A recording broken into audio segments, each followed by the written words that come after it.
and that includes having to negotiate an AFP, Mr. Speaker. But the negotiating of the AFP will not happen overnight. The honourable member for Halifax Clayton Park on your first supplementary. Thank you very much, Mr. Speaker. I'm disappointed to hear that we won't have an agreement signed within the next week or so. I think it is an important issue for this province on a number of fronts. And you can't ignore one problem simply because you have a lot of other issues on your plate. Psychiatrists are leaving this province, and that's a challenge. Mr. Speaker, it's a challenge that the government should not be ignoring. The Minister of Health yesterday indicated that departmental officials are putting together a mental health strategy as well. My question to the Minister is, who has the Minister consulted in order to develop this mental health strategy? The Honourable Minister of Health. Thank you very much, Mr. Speaker. And Mr. Speaker, it's very true that in the Department of Health we don't have the luxury of doing one thing and then moving on to the next thing. We have to do many things at a time, Mr. Speaker.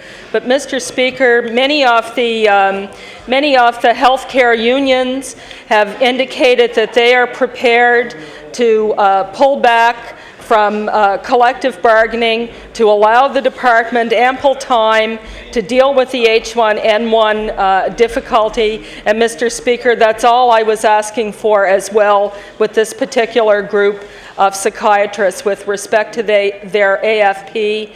Mr. Speaker, we will get to it as soon as we can, and we ask for their patience. We do value the services they provide, Mr. Speaker. The honourable member for Halifax Clayton Park on your final supplementary. Mr. Speaker, I appreciate what the Minister is saying, but yesterday we had 7 psychiatrists who took time out of their busy days and out of the pressures they're under to come here and ask the Minister to move on signing a contract with them. Part of their fear is the loss of their colleagues as they leave the province, as they are not available to help in what is becoming an increasingly difficult situation. And so what I'm asking, and the Minister has said that that they already have an agreement in place, that there's an MOU that you're abiding by, so why not sign the contract and put their fears to rest? And that is my question to the Minister right now. Why don't you sign that contract and simply set this aside so that people can get on with business? The Honourable Minister of Health. Thank you very much, Mr. Speaker. Well, Mr. Speaker, as I said, we will be negotiating the terms of the AFP, which is one of the provisions of the Memorandum of Understanding, as soon as we can get to it, Mr. Speaker, within the existing staff resources allocated to the pressing issues that are facing us in the Department of Health with H1N1, Mr. Speaker.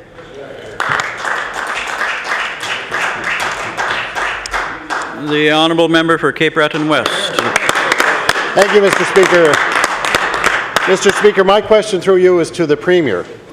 Mr. Speaker, on September the 22nd, Resolution number 110 on the Duncan Mine was given unanimous consent of this House, and the operative clause was, therefore be it resolved that this government give their support to this project so Nova Scotians can enjoy electric heat generated by Cape Breton coal, end of quote. My question to the Premier is this: what has the Premier and his government done since taking office to help move this project ahead? The Honourable the Premier. Well, thank you for that, Mr. Speaker. It's a project that, of course, all of the parties in this House, I think, would be interested in. I've paid careful attention to it since I have come into office, making sure that I keep up to date on Xstrata's plans. There is a constant flow of information going back and forth between the project proponents and the government. Of course, this is a project that really has to work for everyone. So we're very cognizant of where they are. They are very cognizant of the programs that are available through government to provide assistance, and this is all I can say about it is it's under consideration and negotiation.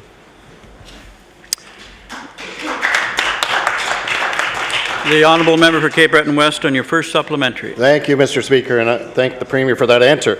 As the Premier is aware, the province of Nova Scotia is making great strides towards green energy, and everybody in this House is very supportive of that. But the Premier should also be aware that 70% of the electricity generated in Nova Scotia comes from coal-fired generation plants. Of that coal-fired generation plant, it burns about 3 million tonnes of coal a year. Only 800,000 tonnes come from Nova Scotia. So this project, in its exploratory stage, would have an ability to give Nova Scotians from across the province stable power rates, buying coal in Nova Scotia in the same currency, and of course creating jobs. My question is that I'm also told that during the exploratory stage, Mr. Speaker, that it's $110 million that will be spent in capital and $45 million in operating costs. My question to the Premier is this: can he tell the residents of Duncan and surrounding area what he and his government plan to do to make sure that this initial investment is not lost to Nova Scotian workers? The Honourable the Premier. Well, thank you, Mr. Speaker, and I thank the member opposite for the question. I'm sure he's aware that not only am I well aware of the details of this plan, I've actually been down in the mine. I went there because I'm very interested in this project. But you have to understand that it is a business proposal. It is a project and a proponent that is coming forward with a project for which the government will have to be responsible for certain aspects of it. So, we're considering it.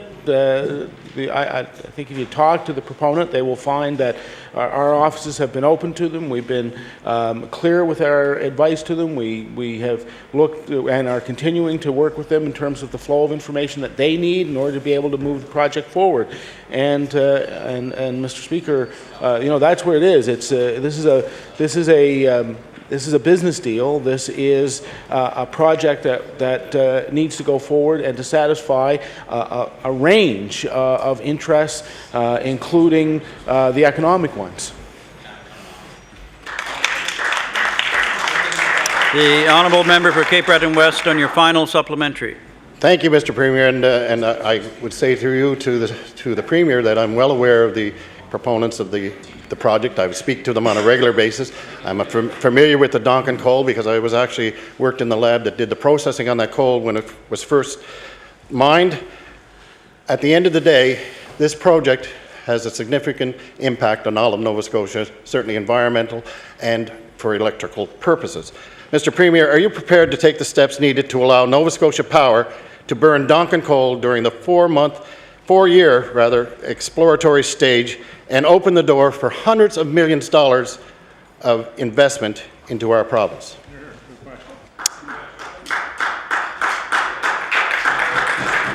The Honourable the Premier.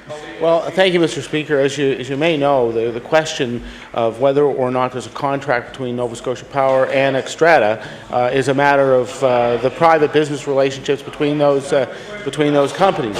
What I can tell him, Mr. Speaker, is I'm well aware of the importance of the project, both to his district, to the surrounding area, and to the province as a whole. So we're well aware of it. We are communicating with the company. We've told them, given the benefit of the advice that we can on the project. They have to make certain assessments as well, many of which are on an economic basis, and of course, we're going to respect that. So. At this point, there's nothing for me to report on the project except to say that information continues to flow between the government and Xstrata as the proponent. Thank you. The Honourable Member for Richmond. Thank you, Mr. Speaker. Mr. Speaker, the Department of Health commissioned a operational audit of the Richmond County Home Support Services Society, which operates home care services in Richmond County. The report was done by MMC Consulting and is dated December 1st, 2008. The report highlights a number of deficiencies in the operation of the Home Support Society and finds that client service has been negatively impacted as a result. The report concludes that the current society, which is made up of a volunteer board, must dismiss the executive director. If they refuse to do so, the report recommends that the minister replace the Richmond County Home Support Services Society with an alternate agency. Now, my question to the Minister of Health is, what steps are you prepared to take to implement the findings of the operational audit for the Richmond County Home Support Services Society? The Honourable Minister of Health. Thank you very much, Mr. Speaker, and I want to thank the honourable member for the question. Mr. Speaker, the board of the Richmond County Home Support Services have approached the department with a request for a meeting with myself, and Mr. Speaker, that meeting is scheduled for Friday here in Halifax, Mr. Speaker. The honourable member from Richmond on your first supplementary. Mr. Speaker, the volunteer board of the Richmond County Home Support Services Society has so far refused to dismiss the executive director, as the minister is well aware, even following threats from the Department of Health to cut off their funding. Meanwhile, unionized staff continue to work in a poisoned environment, and families have not had their concerns over decisions made by the executive director addressed. The report found that Department of Health data indicates that while Richmond County has the highest per capita wait list for long-term care beds, it also has the lowest rate of home care service. It is clear that families are not getting the home care services they should be receiving, and the report lays the blame squarely on the executive director. So my question to the minister, now that you've indicated you will be meeting with the board on Friday, is the minister prepared to enforce the findings of the operational audit when she meets with the board on Friday? The Honourable Minister of Health. Thank you very much, Mr. Speaker. Mr. Speaker, it's my intention when I meet with the board on Friday to discuss the deficiencies that were laid out in the auditing statement. And beyond that, Mr. Speaker, I'm reserving my judgment in terms of what the conclusion of that meeting will mean, Mr. Speaker. The honourable member from Richmond on your final supplementary. Speaker, one of the issues is that the audit called upon the board, which is made up of volunteers, they're just ordinary residents of Richmond County, and told them they had to fire the executive director. Naturally, they're concerned about the legal implications on them personally as volunteers. The minister knows that. So the time has gone by for the minister to reserve judgment on what the meeting outcome is going to be. The board is basically looking for the Department of Health to themselves take the legal responsibility of firing the executive director and take that burden away from them. This is, again, similar to the issue in Digby with the nurse practitioner, where Nova Scotians are looking for the minister to provide leadership which she already knows has been given to her as a mandate through the findings of the operational audit. So on behalf of the residents of Richmond County, will the minister commit today that if the board does not fire the executive director on its own, either the Department of Health will do it for them, or in the alternative, will replace the board with a new agency in Richmond County to ensure home care services for our residents? The Honourable Minister of Health. Thank you very much, Mr. Speaker. And Mr. Speaker, as I said, I will meet with the members of this Board of Directors on Friday, Mr. Speaker. I will discuss the findings of the audit and the deficiencies in the audit. And beyond that, Mr. Speaker, I think I will reserve my judgment, and my decision will certainly be made known in the near future, Mr. Speaker. The Honourable Member for Cumberland South. Thank you. Thank you, Mr. Speaker. And through you, Mr. Speaker, to the Premier. Contrary to statements that were made during a recent election campaign by the Premier, it seems that the Minister of Health now is bringing into question the future of ERs in Nova Scotia. So I will simply ask the Premier today, who should Nova Scotians listen to? Statements by the Premier or by his Minister of Health? The Honourable the Premier. Thank you, Mr. Speaker. The Minister of Health, I think, accurately sets out exactly what the agenda of the government is. She has been proceeding with the plan. She's hired the ER advisor. She's made sure that they have implemented or brought forward the legislation with respect to accountability. These are measures that are designed to actually implement the commitments we made. I know that makes the member unhappy. The honourable member for Cumberland South on your first supplementary. Thank you, Mr. Speaker. And to the Premier, what would make this member happy, and I'm sure all people in Nova Scotia happy, is a commitment from him to keep his word that he gave during the election campaign. Mr. Speaker, on the table, a couple of documents here. The first one's from the Cape Breton Post, dated May 14th. It says hospital emergency rooms will stay open more under an NDP government, Dexter said. Second one, Cape Breton Post, May 30th. Dexter later clarified by saying that as Premier, he would, and I'll quote, accept the responsibility to make sure that those ERs are open.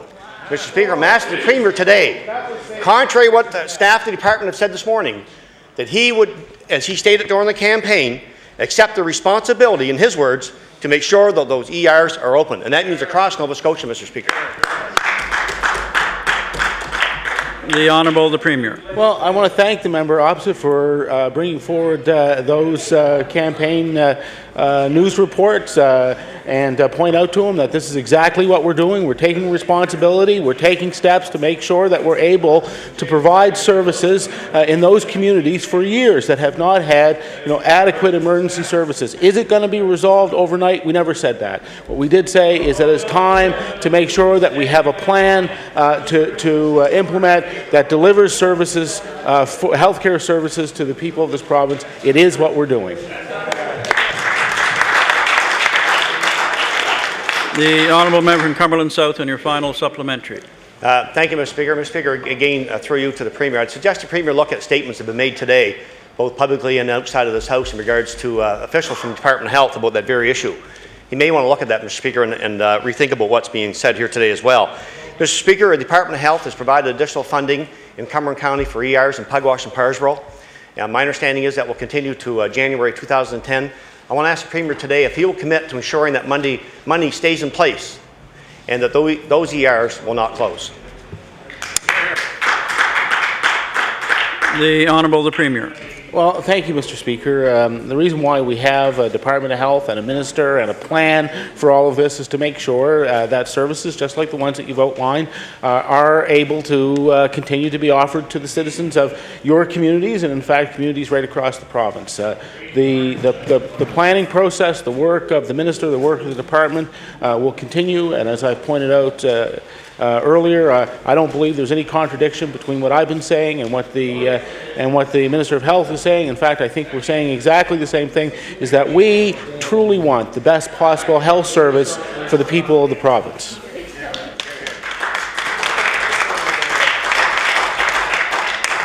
The honourable member for Digby Annapolis. Thank you, Mr. Speaker. Mr. Speaker, my question is for the Premier. Yesterday, it was announced that the emergency department at Digby General Hospital will be closed every Monday and Wednesday in November because of a doctor shortage. Healthcare access in Digby has already been compromised as a result of firing a very capable nurse practitioner that we have to deal with. And now we have to deal with ER closures on top of this. So my question to our Premier, why isn't this government providing accessible health care to the people of Digby, Digby Neck and Islands? The Honourable the Premier. Thank you. I want to thank the member opposite for the question. I know that the situation that his constituents face are not the most not the best circumstances that we can find in the province, but this, as he knows, goes back a long way. And the department, the minister, and departmental staff are doing what we can do in order to address the shortages that you point out. As I pointed out before, this is not the kind of thing that's going to be resolved in every community overnight. What you need to know, though, is that there is a plan, that the advisor is in place, that the departmental staff are aware of the challenges that are there. They are doing the appropriate consultations to try and make sure that we're able to provide the services that your community needs. The honourable member for Digby Annapolis on your first supplementary. Mr. Speaker, today in public accounts, my colleague from Halifax Clayton Park questioned the Department of Health official about the Corpus Sanchez report. What was meant by a shared service model for the Annapolis and the Digby ERs. The official replied that the shared service model may allow one of the two ERs in the region to remain open full-time. It is possible that one of these ERs will be kept open at the expense of the other. So my question to the Minister of Health, will she accept a recommendation from the Southwest District Health Authority that would see the ER at Digby General reduced to something less than the 24/7? The Honourable Minister of Health. Thank you very much, Mr. Speaker, and I want to thank the member for the question. Mr. Speaker, as the Premier indicated, we are very aware of the challenges that have existed in this area of the province for a considerable period of time. Mr. Speaker, we have encouraged, with the advice from the district health authorities, that they look at various ways, various models of providing services to meet the needs of the population. But, Mr. Speaker, in no way are we going down the road to close emergency rooms in the Annapolis Valley or in the Digby area, Mr. Speaker. Our objective is to provide good emergency room services in that honourable member's community and in the surrounding communities, Mr. Speaker. The Honourable Member for Digby Annapolis on your final supplementary. Mr. Speaker, this government's lack of action leads us to believe that it's not concerned about the well-being of the people of Digby, Digby Neck and Islands. The Minister of Health should prove this isn't the case by meeting with the people of this area and taking meaningful action to improve healthcare accessibility in that area. So my question to the Minister of Health is, will the Minister commit to personally hold a public meeting in Digby this month to address the concerns regarding the accessibility to health and the nurse practitioner that's being fired? The Honourable Minister of Health. Thank you very much, Mr. Speaker. Mr. Speaker, as the honourable member knows, last week I met with the warden for the area and other concerned citizens from the area, Mr. Speaker, who have been involved with the liaison committee between that community's clinic and the District Health Authority. Mr. Speaker, it is my intention to visit various parts of the province to meet with healthcare providers, to look at and learn more about the issues that I and my department are expected to be working on, Mr. Speaker. And Mr. Speaker, that schedule will very much be dependent on the amount of time I have to put in with respect to dealing with the H1N1 pandemic situation. But I want to assure the honourable member that in the not so distant future, I will be making a visit to his community, and I'll advise him of when I'm in the area, Mr. Speaker.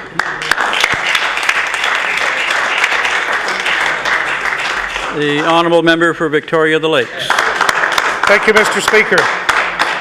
Mr. Speaker, my question through you is for the Minister of Service, Nova Scotia Municipal Relations. Mr. Speaker, the legal community as well as the municipality of the County of Victoria are quite concerned about the loss of the mapper position for the Victoria County Land Registry Office. Last Friday was the final day for Mr. Lockie McLean, who retired after many years of service. My question to the Minister, is the Minister able to confirm if this position will be advertised and a replacement name for Bedeck in Victoria County? The Honourable Minister of Service, Nova Scotia Municipal Relations. Thank you very much, Mr. Speaker, and thank you for the question. Before I answer the question, I would like to say that I appreciate receiving this question today, but if any citizens or any group in Nova Scotia would like an answer from me on any issue, they can contact my office directly or with the staff. I will assure you that there will be the required mapping services at Victoria Land Registration Office. At this time, there is an electronic system in Nova Scotia, so across the 18 different land registration places, we'll be able to make sure that there's services are provided so that there's not too much at one, that they're being able to be distributed evenly across the province. I would like to make sure that you understand that there will be no loss of staff at the Victoria Land Registration Office. Thank you. The honourable member for Victoria the Lakes on your first supplementary. Well, Mr. Speaker, I'm very pleased to hear that, provided that the job in Victoria County will be a 5-day-a-week job that will stay in Victoria County. Mr. Speaker, the municipality of Victoria is very concerned that the loss of services and the loss of employment in small communities like Padack will have a drastic negative effect on the viabilities of small communities in Victoria County. And the minister has explained the rationale about the computerized systems and everything else, but I'd ask the minister if she could explain the rationale as it stands right now in making the people in Victoria County use the Sydney Land Office. The Honourable Minister of Service, Nova Scotia and Municipal Relations. Thank you very much, Mr. Speaker. There are full services at the Victoria County Land Registry Office. If the mapping, there will be, as required, the mapping person will be there. I don't understand where this information is coming from. The service is being offered through that office, and I would like to say that we too, this government is very, very dedicated to making sure that our staff across the province stay in place and that we make sure that our smaller communities are retaining their staff. So thank you, Mr. Speaker.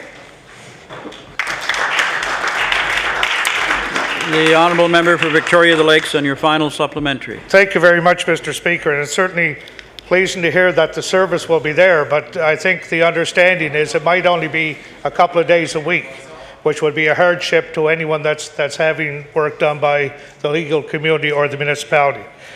Mr. Speaker, the minister might have received this letter. If not, I will table it, but the municipality of the County of Victoria wrote a letter asking for a meeting to discuss this issue of the mapper remaining in Padack, and I'm just asking her, would she agree to meet with the Municipal Council as soon as possible?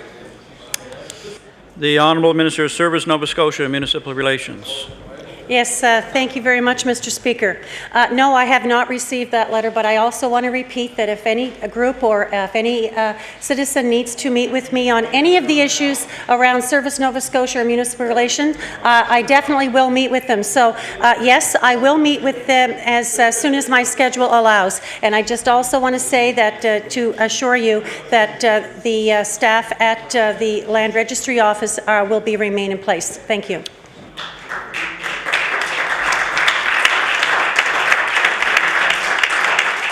The honourable member for Preston. Mr. Speaker, my question is to the Minister of Education. For years, there has been promises of a new school in Porters Lake. On April 18, 2008, the former government announced they would invest $10.4 million to replace Lakeview Consolidated Elementary School in Porters Lake. The school was expected in September 2010, but there's been no construction, and this school was not on the priority list for 2009. My question to the minister is, was there ever a plan to build this school in Porters Lake? The Honourable Minister of Education. Thank you, Mr. Speaker. Yes, I mean, we are committed to that school. Originally, it was a renovation, but it's been turned into a new construction. There has been a delay there. It turned out that the preferred site had considerable wetlands, and so there had to be negotiations with the Department of Natural Resources to provide wetlands in lieu of that area. And there was also a problem around a neighboring trail system. So we're working through those issues, and the final sort of delay has been a request from HRM to put some community enhancements into the building. So we're trying to work through that, and we're hoping to be able to move into the final design and hopefully start construction in the spring. Thank you.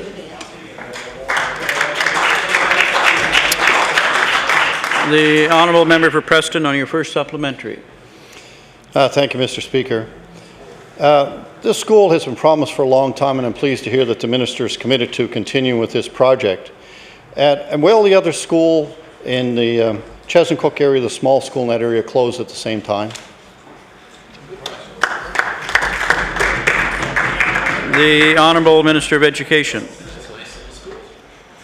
Yeah, I understand that the new school will replace 2 schools in that region. I don't have the names of those particular schools, but certainly they will not close until the students have been transferred into the new building. Thank you. The honourable member for Preston on your final supplementary. Mr. Speaker, Nova Scotia has been promised various schools and renovations for years. School boards' priority lists haven't been listened to by the previous government, and it says set their own agenda, then they fail to complete the projects as promised in a timely manner. My question to the minister is, will the minister clarify what schools the government plans to build over its mandate and when they plan to have them open? The Honourable Minister of Education. Thank you, Mr. Speaker. I'm not clear if the honourable member is asking for a complete list of the capital construction projects, and I provided that information during budget estimates, and I'd certainly be pleased to table that information. I don't have the budget information with me today, but certainly I provided that detail during the budget estimates, and certainly would be pleased to offer it again. Thank you.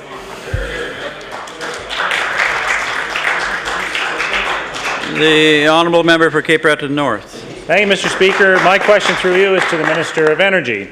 The recent $4.75 billion deal between Hydro-Quebec and New Brunswick Power has alarmed many within Nova Scotia, Newfoundland, Labrador, many New England states, and justifiably so. The details of the deal are coming out and more, and it looks like Hydro-Quebec could dictate energy prices for Eastern North America. The hopes of bringing clean energy from Lower Churchill Falls project to Nova Scotia and through it is in possible jeopardy because it may be carried through the Hydro-Quebec grid. Mr. Speaker, to the Minister, when were you aware of the negotiations between Quebec and New Brunswick Ministers of Energy, and what measures did you take to ensure the protection of Nova Scotia's energy interest in that process? The Honourable Minister of Energy. Thank you for the question, member. I appreciate a little activity. And thank you, Mr. Speaker, for recognizing me. I had the opportunity this fall, as the previous minister is aware, to attend an Energy Ministers Conference in St. John's, Newfoundland. During the exchanges that were held at that time with Minister Dunderdale and Minister Keir, actually, I believe is the correct way to pronounce his name, and of course we were also joined by ministers from other parts of the region. Richard Brown was there from Prince Edward Island. We had an opportunity at length to discuss some of the possibilities in the future of things that we could be addressing. At no time was there any discussion on this particular matter. And if I may, and I know you're going to allow me, thank you, Mr. Member, I want you to know that when this piece of news reached my office, my first reaction, of course, it was as someone who grew up on the Chantermar Marsh, the concern about the fact that this is an important and tough decision to have been made. There are implications for our province, because after all, when we solve problems in Nova Scotia, New Brunswick and Prince Edward Island, or Newfoundland and Labrador, we're discussing regional issues. That's the concern that the Premier, I'm sure, will be taking forward to the conference that will be held in the Lower Churchill in the next few months, and it's something that I'm looking forward to seeing what his report back to me will be on. The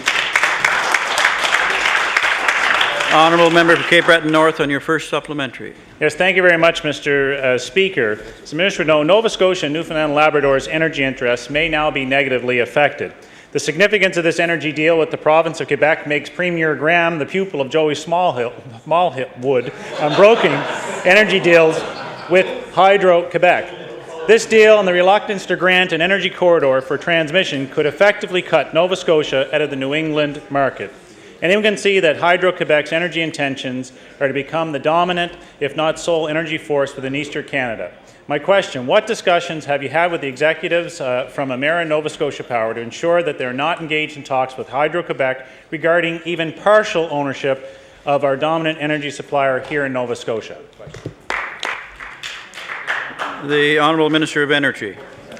Thank you to the member opposite, and again, I would like to reinforce the fact that those discussions are ongoing things which we're going to be discussing in the department.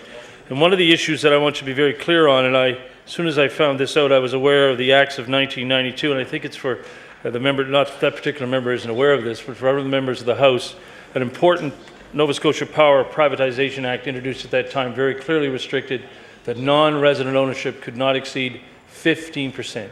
That is a real concern because, as the Deputy Premier has said, as the Premier has said, we in this province want to make sure that we in this province are in control of the energy supply. And I would like to table that Act from 1992, if I may.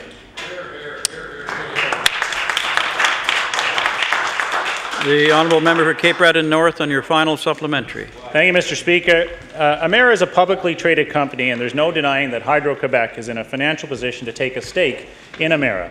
Hydro-Quebec will certainly be engaged, if they're not already engaged, in discussions with Emera, as they now want to move their energy into northeast United States via Bangor Hydroelectric Company. Mr. Speaker, my question through you to the Minister, what results have yielded in any discussions between Nova Scotia and Newfoundland and Labrador, either Premier Williams or his Minister, regarding a transmission corridor for the Lower Churchill project through Nova Scotia, both entering Nova Scotia and leaving Nova Scotia to the New England states, thereby negating Hydro-Quebec's possible dominance over the regional grid? The Honourable Minister of Energy. Thank you, and thank you to the member opposite. It's always a pleasure to have conversations on the importance of a regional grid and the fact, of course, that we have to share these issues regionally. Let me assure the member opposite, the Lower Churchill proposition gives us many opportunities. You know, unfortunately, from my perspective as a New Brunswicker of many years in the past, Hydro-Quebec has now changed the water on the beans, if it's appropriate to say at this time, because they are now, as neighbors of ours, we're going to have to continue to make sure that we work with Hydro-Quebec if the deal does go through. The concern, of course, that we have is that we want to make sure regionally we solve the issue.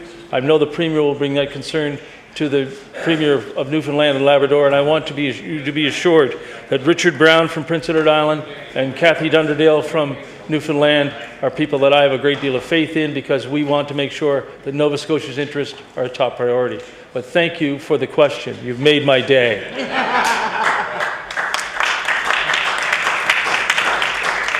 The honourable member for Richmond. Mr. Speaker, sheriffs in the province work very hard to ensure the safety and security of the public. They provide court security and they safely escort prisoners, among other services. Concerns have been raised that the Department of Justice has not kept up with staffing needs in the Sheriff Division. So my question to the Minister of Justice and Attorney General is, would the Minister please report to the House what the current staffing levels are in the Sheriff's Department? The Honourable Minister of Justice. Thank you for the question to the Honourable Member. Mr. Speaker, I believe that the numbers, I don't have them right here in front of me right at the moment, but I believe in the last couple of years there's been about 20 to 30 added positions to sheriffs. And at the present time, I do know, having discussions with my staff, that the staffing complement of the sheriffs is in a stable condition, so I'm quite confident that there's sufficient resources there. And we're always continually looking at ways of how we improve the quality and delivery of service and ensuring that the services are positioned in the right places.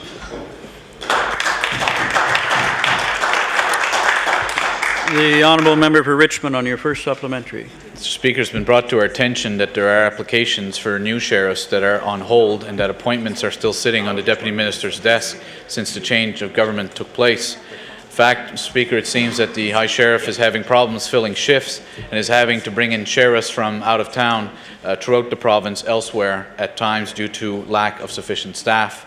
In one particular instance, a person was told that they were to be hired for the position, but once the NDP took over, everything was put on hold and that the status hasn't changed over the last 4 months. My question to the Minister is, how many vacant positions are there in Sheriff's Services and how many positions have been filled since you've assumed the position of Minister of Justice? The Honourable Minister of Justice. I'd like to thank the honourable member for the question. I'm quite satisfied with the staffing levels, and the concerns that he raises have not been brought to my attention in that manner. In fact, I had assurances that the Sheriff's Department have appropriate resources, and any vacancies that may be there, the normal staffing processes are intact, and we'll let the process take care of itself. But I want to assure this House that there's no positions resting on my desk that are being waiting for signature.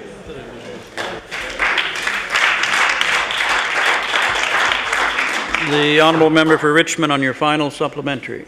Well, thank you, Mr. Speaker, and hopefully the Minister of Justice can find time to speak to his Deputy Minister and find out if she might have some applications sitting on her desk which have not been signed off on.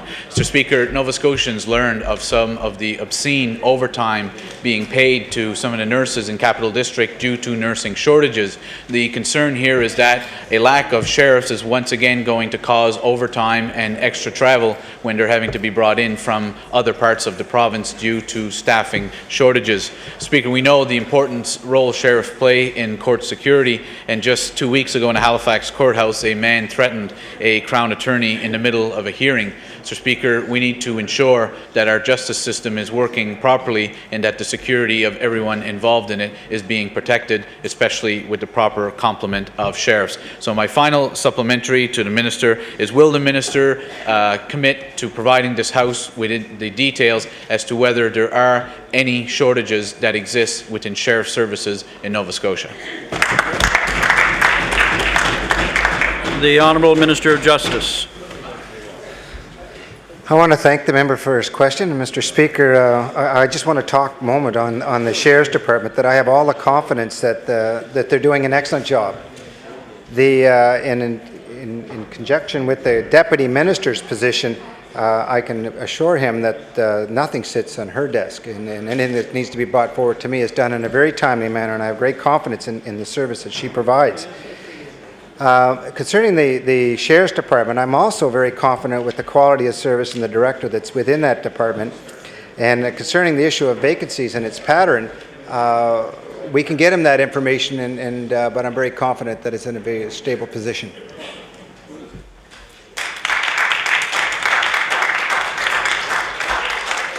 The Honourable Member for Argyll. Thank you very much, Mr. Speaker. My question through you is to the Minister of Health. I've taken the opportunity on a number of occasions to talk and ask questions about the long-term care facility in my constituency, Nikhil Home for Special Care. I thank the Minister for the meeting that we had with Administrator Bertha Brannon on September 9th, but since that meeting, the tenders for the 22-bed expansion expired, and there's been no correspondence since September 3rd. Mr. Speaker, could the Minister update the House on this very important long-term care project? The Honourable Minister of Health. Thank you very much, Mr. Speaker, and I thank the Honourable Member for the question.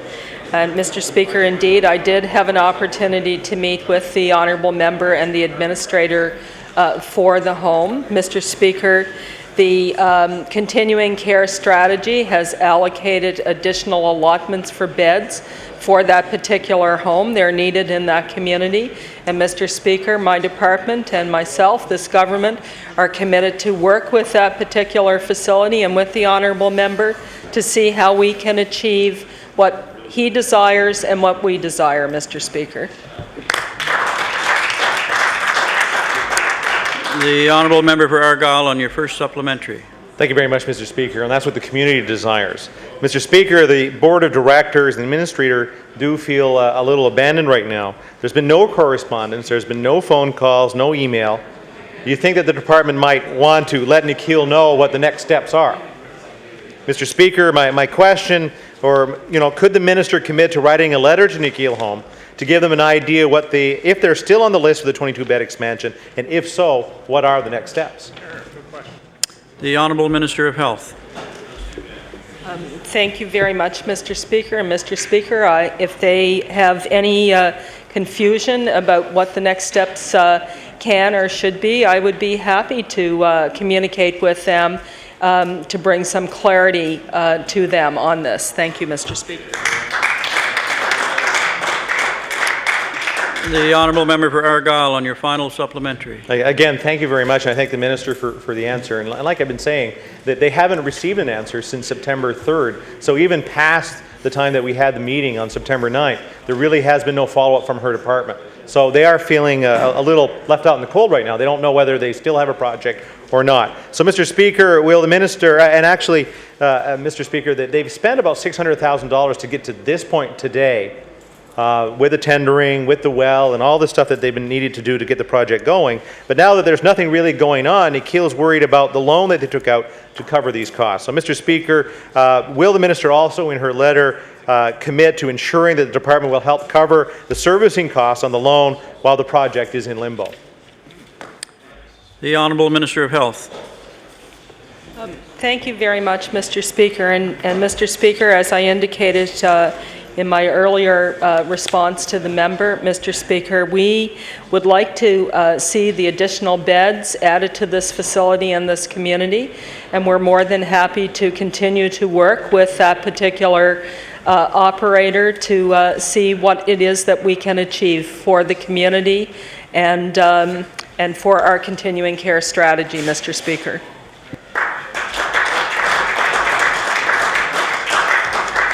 The Honourable Member for Bedford Birch Cove. Thank you, Mr. Speaker. A story last week in the Chronicle Herald reported that several bridges in Halifax Regional Municipality are in dire need of repair, Mr. Speaker. These are not the only examples of aging bridge infrastructure in the province. While some of these bridges may not be under the jurisdiction of the province, the safety and maintenance of all our bridges should be a top priority for government. Mr. Speaker, a Statistics Canada paper from 2008 indicated that Nova Scotia has the second oldest bridge infrastructure in the country. My question to the minister, what is the government's plan to renew the unacceptable state of Nova Scotia's bridges? Who's your question to, member? The Minister of Infrastructure Renewal. Okay. The Honourable Minister of Transportation and Infrastructure Renewal. Thank you. Thank you. And the encouragement from the member from Cape Breton South, I don't need at this stage. You know, it's an important question in bridges across the province and how I might travel to work. I travel, of course, across an overpass that's of some importance some days as you come down the Quinpool Road. However, the concern that we have and the important issue that I want the member to understand is that we do have bridge inspectors, and the bridges that they're responsible for, all of them are inspected each and every year, but in a different way. We can talk about further at a time where I could explain it more thoroughly, but I do appreciate the question. The Honourable Member for Bedford Birch Cove on your first supplementary. Mr. Speaker, it's often difficult for Nova Scotians to get information regarding the maintenance of bridges. If this information were readily available online, it would be easier for the average person, maybe cut down on a little red tape. So my question to the minister, will you make completed bridge inspections by your department available online? The Honourable Minister of Transportation and Infrastructure Renewal. Thank you to the member opposite, and you never answer a question yes or no. It's for the young member opposite. I want him to know. The issue comes down to the fact that with 20 bridge inspectors, they're out there doing their job. Now, if I'm going to ask them as a minister to take the time to file reports to make sure all that paperwork is done on time, I'm taking them away from the job that they are most important to do, out there in the field doing their work each and every day. If we were going to do this online, the problem would be, of course, we'd probably have our extra staff. Someone is concerned about a bridge. Order, please. The time for oral question period has expired. I will now recognize the official opposition House Leader. Thank you very much, Mr. Speaker. Mr. Speaker, would you please call Resolution 955? Resolution number 955. I recognize the Honourable Member for Kings West. Thank you, Mr. Speaker, and pleased to rise to my place today and speak on Resolution 995.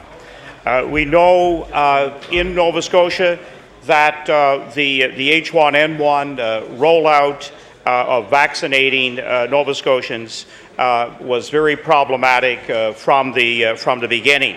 In fact, on October 22nd, the government said that they would not be turning anyone away from clinics. If there was anything that we could have learned in this province and across the country, really, from what happened in the spring, what happened in other jurisdictions, we knew that the rollout had to be prioritized. We knew from experience that its vulnerable group needed to be targeted. And so we didn't do that, Mr. Speaker, and this is what has led to much confusion and now doubt about whether all those who are most in need of the vaccine will get it in a timely fashion. And the government should have known from day one that all healthcare workers should have been a top priority. If our frontline workers and those who are to administer the vaccine, care for those who get sick, if they in turn get the flu, get the H1N1, then it does leave us with gaps in the delivery of the vaccine and of health care. So it is unfortunate, because we knew that the province was wanting about 1 million doses. We knew that we would not be receiving it all in one delivery. We knew that coming in, but yet Nova Scotia did nothing about priority. And so, Mr. Speaker, we still have some of our healthcare workers not vaccinated, and that is a concern to the community. I've had calls from pharmacists in my riding, again, who were not targeted to be vaccinated, and yet many of them are on the front line of making sure that our citizens are getting prescriptions, that they in fact are able to stay on the job and not have the closed pharmacies, as one pharmacy with 3 stores did make a contingency plan that if they lost pharmacists, they in fact would close 1 store and keep 2 open, with the hope that it wouldn't be going any further. Today in question period, we led off with, again, a very vulnerable group when it comes to H1N1, and that is, of course, those from infancy to 6 months. They cannot receive the vaccine. We're well aware of that. But young mothers are in great fear of passing on the virus to their babies. And again, it's a group that we should have given considerable priority to. One of the other areas that I still remain baffled that we didn't do as other provinces and vaccinate our school children, our school-age populations. We know that our neighbor province has been vaccinating school children. If we take a look at so far, and we've been very fortunate in the country that we only have recorded a small number of fatalities. But 2 of those have been a 10-year-old, a 13-year-old. If we take a look at what happened at King's Edgehill last year, we know how quickly that a virus will go through a school population. In fact, Newfoundland has moved today to vaccinate from primary to grade 3. Again, the youngest children are most vulnerable, and yet it's not a group that we have targeted in this province. So, and again, we heard very, very weak reasons as to why not. That getting the forms filled out was going to be problematic. Well, as a former educator and an administrator in a school of 900 students, sending forms home for the entire school population and back is a very, very easy thing to accomplish. And again, we use that as part of our reason for not doing it. And so our school children, who are indeed extremely vulnerable, are still without the vaccine. So we have many very, very worried parents, and they should be. We had almost 1/2 of our public schools, 177 yesterday, who were well above the normal absenteeism for this time of the year. in the HRM school district alone, 452 teachers off the job yesterday. So we know that the flu is starting to move quickly into this second wave. And I'm convinced that while we have vulnerable populations with those with chronic disease, but in terms of the spread, there in fact is no place like the school environment to be able to vaccinate those children who indeed should be, again, a high priority. One of the areas that I'm still a little bit, I guess, without a lack of understanding, and I hope the minister may address this today, and I just have a very few seconds, but when we look at having 160,000 doses, another 19,500 coming this week, you know, if we had made a priority, we would have our children under 5 years, our healthcare workers, our First Nations, our pregnant mothers, all looked after, and yet we could have been into running full clinics. So we have made mistakes with the delivery of this. We will have thousands of doses of vaccine not delivered at this week's end that could be available. Thank you, Mr. Speaker. Thank you. The Honourable Minister of Health. Thank you very much, Mr. Speaker. Mr. Speaker, I'm pleased to have an opportunity to enter into the discussion here this evening with respect to the sequencing of people who get vaccine and to answer some of the issues that were raised by the honourable member who spoke preceding me. Mr. Speaker, I agree with the honourable member. If we're going to have these discussions, we need to try to have as factually informed a discussion as we possibly can, Mr. Speaker, especially on something that's as important as the flu pandemic. Mr. Speaker, the honourable member talked about the way that H1N1 is now sweeping through schools in the province.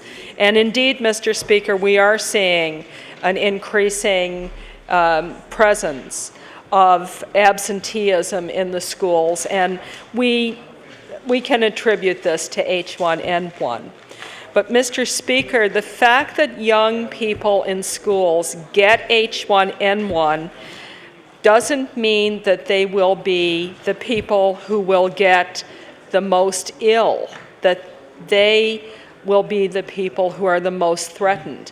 For most young people who are healthy young people, they in fact will not experience severe illness. They will not get deathly ill. And we need to reassure the public that the epidemiology demonstrates that young people, in fact, will get this, but they are not in a risk group in terms of becoming deathly ill, notwithstanding those tragic deaths in Ontario. And Mr. Speaker, pretty much every province in the country in the sequencing used the sequencing that was established through the opinions of an arm's length expert group who examined what occurred in other countries around the world when H1N1 hit those countries, Australia and South America, and indeed our own in the first wave, Mr. Speaker. And so this is the reason why school-aged and school-based vaccination program was not the chosen model in provinces, including our province. And Mr. Speaker, I spoke today with the health minister in New Brunswick with respect to the approach they took, because in fact they put school-aged children into their priority group, although they did not do school by school by school.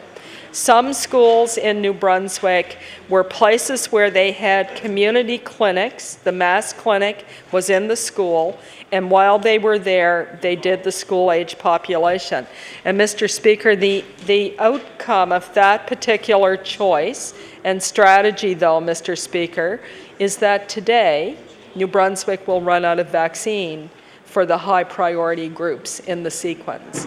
And, you know, that's not to point fingers, it's just the mechanism and the model that they had, and then the implications for that, given that we had a vaccine shortage that no one could predict.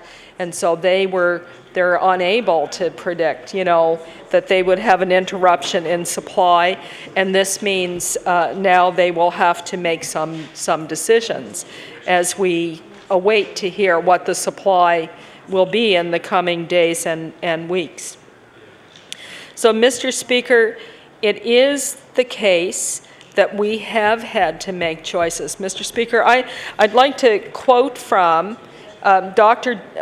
David Butler-Jones, who everybody is becoming familiar with now as Canada's Chief Medical Officer, who back on the 18th of September, Mr. Speaker, I think the day after this legislature went into session, he talked about the sequencing of vulnerable groups. And he basically said that while we have a sequence for groups that are vulnerable, and including Nova Scotia, we had a sequence, there's enough vaccine to go around and we won't turn people away. And everybody should get the vaccine.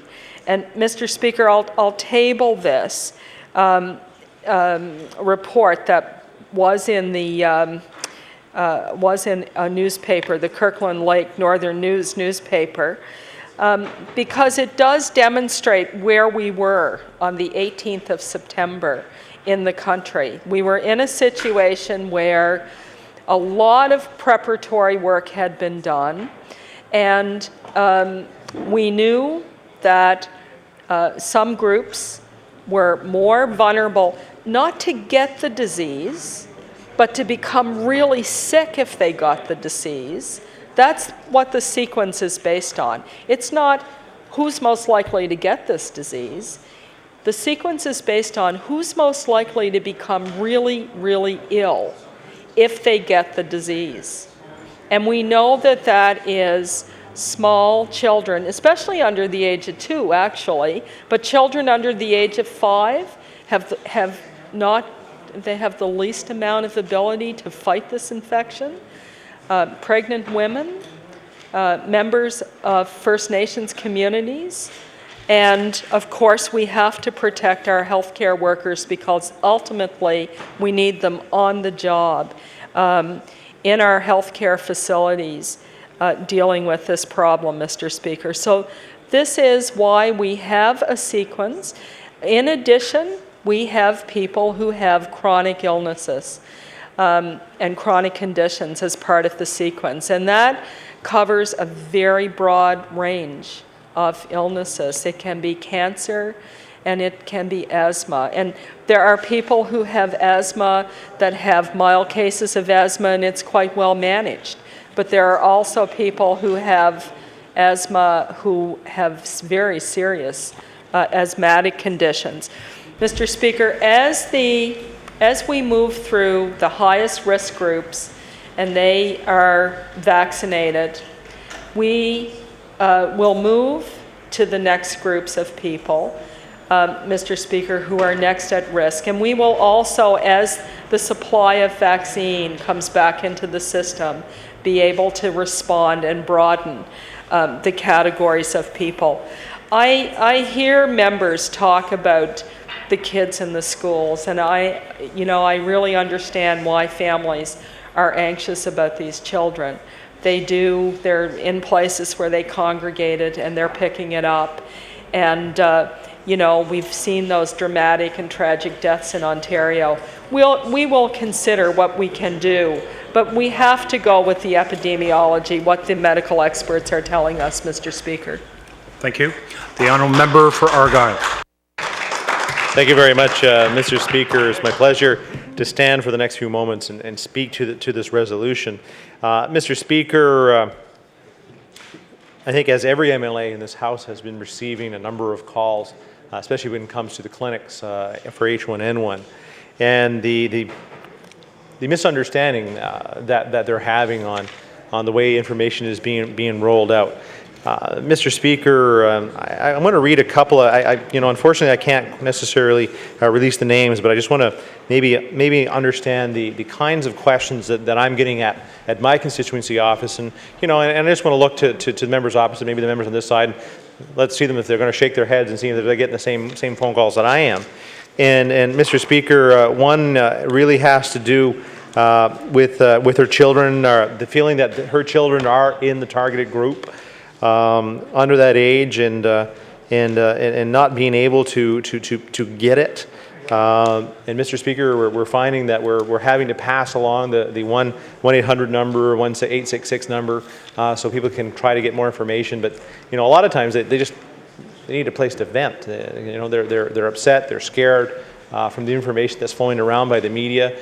Of worst case scenarios of what's happening with swine flu. Mr. Speaker, and to support the minister on this, a lot of times there seems to be a lot of hysteria around this particular flu when we know full well that throughout the years more people die of regular flu and the complications of regular flu than of the H1N1. So, Mr. Speaker, even though maybe a number of weeks ago that many people would say, I'm not too sure if I'm going to be getting the vaccine, maybe saying that I don't trust the vaccine because it's new or what have you, 2 weeks ago, everything changed. To use a comment from the Minister of Transportation just earlier, the water on the beans changed. When we saw a healthy 13-year-old pass away in Ontario, when we saw, I believe, a young girl pass away in Cornwall, Ontario as well. So by looking at that, going, how can it possibly be that these two very healthy young children, young boys, young girls, can all of a sudden be swept away? And that's what's created a lot of this angst. So we've gone from half of people, less than half of people wanting to be inoculated to, I haven't really met more than 2 people in the last 2 weeks that have said they're not going to get the inoculation, when it is their opportunity to get it. So we've gone from, I forget what the exact number of people that actually get the regular flu inoculation. It's very low to what this one's going to turn out to. Mr. Speaker, we know that we received somewhere near 160,000 vials of vaccine. And as of yesterday, from emergency debate, approximately 80,000 arms had been stuck. So we know that we probably, over the next number of days, are going to be able to dispense another 80,000 doses of the H1N1 vaccine. Mr. Speaker, the complication I think that also happened here is that, though 2 weeks ago, the minister, the government, even myself, we were saying to Nova Scotians, go out and get it. You're going to have to get it. And we were being told that, don't worry about it, the supply is there, the supply is coming, supply is going to be early. Well, things changed. So by saying it's open to everybody, even though you're high risk, even say maybe you're not high risk, go to the lineup anyway and you should be lucky enough to get one. But today they're not doing that. And I haven't gotten any updates yet today on maybe how some of the other clinics are going, nor do I know how the H1N1 clinics are doing at the Sportsplex or at the Forum to see how they're presenting, how people are seeing.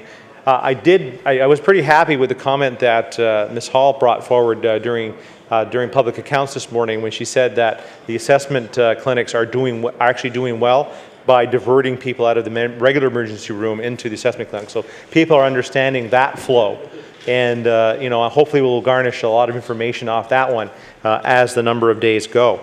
But Mr. Speaker, again, the sequencing issue is one that the government should have stuck to right from the start. It seems like we've deviated away and we came back to it.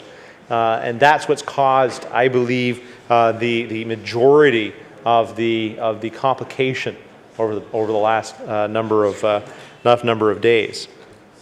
So we need to be able to provide a better sense to Nova Scotians, and I don't know necessarily. I don't necessarily have the good suggestions, whether it's ads, whether it's radio ads or TV ads or whatever it is, to explain this issue beyond what's being written in the newspaper, beyond what being clipped on the radio station, because what we are getting are just little snippets. So we're not providing Nova Scotians with the best information. And I know Dr. Strang is providing his updates, I believe, almost every day. But I don't know what the listenership or how many people are watching that. You know, a regular Nova Scotian that's actually probably out in the lineup is not going to be listening to Dr. Strang. You know? Mr. Speaker, I again thank the Minister for the presentation that we will have tomorrow. I believe the opposition critics will be getting an update on pandemic tomorrow morning, I believe somewhere around 11 o'clock. So I think it'll be a good opportunity to ask questions of Dr. Strang. But Mr. Speaker, in the meantime, you know, there's still a lot of people wondering what's going on. We have children that are out of school. Today in Windsor Elementary, there's 40 kids out of school. And I haven't spoke to my wife yet today. As you know, she's a school teacher, and I don't know how many people might be missing out of the schools in my district. But I do know that even in her school and other schools around it, that parents are keeping their children away from school now. You know, they're scared that their children might contract it, you know, by playing with their friends or what have you. So all I can ask, and you know, and hopefully get a response for the next number of hours, and hopefully by tomorrow when we have that opportunity to meet with Dr. Strang, is to try to get some of those answers that we need to pass on to Nova Scotians so that they feel comfortable and protected during this H1N1 pandemic, and protected and taken care of by their government. So thank you very much for the opportunity to speak to this one today. Thank you. The honourable member from Halifax Clayton Park. Thank you very much, Mr. Speaker, and I'm very pleased to be able to wrap up the debate that we're having today on the resolution about H1N1, and to continue the discussion that my colleagues have begun and that the Minister herself has participated in.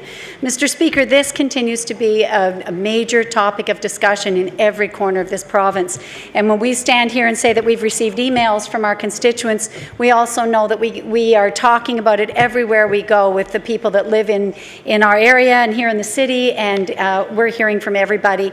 Doesn't matter your age or your condition, people are concerned about it, and they're concerned for their friends and their neighbours as much as for themselves. They're concerned for their family and their children, and certainly the most heightened awareness is from those with children that are young and that want to get the vaccination. And we heard today in question period the question around nursing mothers and parents of those tiny children between the ages of birth and 6 months that are not eligible. They're very concerned that just in their daily lives they're going to be picking up this virus and either getting sick themselves and not being able to care for their children, or perhaps even transmitting it to their children, which is a great concern because these are very small infants. And so, you know, we haven't heard what's going to be done about that and whether this group would be the next tier of priority for our province.